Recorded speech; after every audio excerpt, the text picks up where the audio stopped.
নমস্কার, আরও একটা ব্লগ নিয়ে আমি চলে এলাম, তোমাদের বন্ধু ছবি।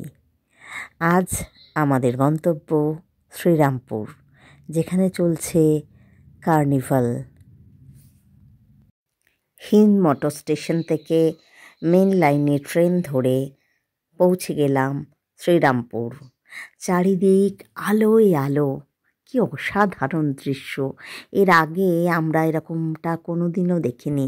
এবছর প্রথম শ্রীরামপুরে এই রকম একটি কার্নিভাল অনুষ্ঠিত হচ্ছে। চারিদিকে শুধু ক্রিসমাসের আনন্দ।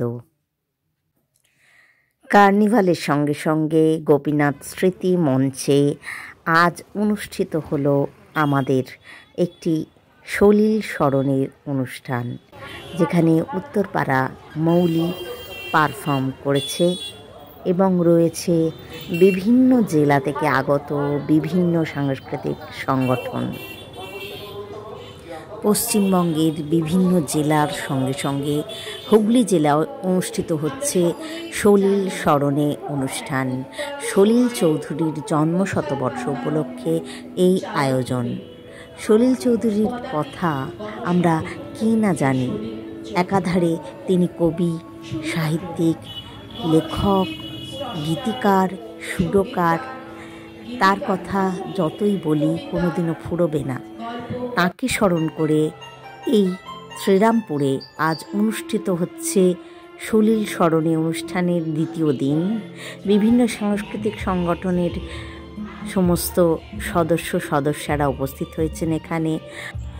ধন্যবাদ জানাই আপনাদেরকে, যারা এত সুন্দর একটি অনুষ্ঠানের আয়োজন করেছেন এবং এতগুলো সংগঠনকে একত্রিত করেছেন। আমরা সবাই মিলেই পালন করলাম সলিল জন্মশতবর্ষের আরও একটি অনুষ্ঠান।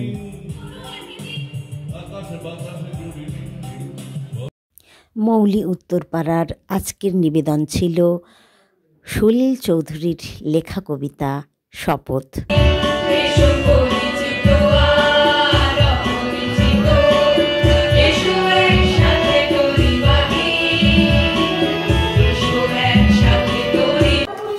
এরপর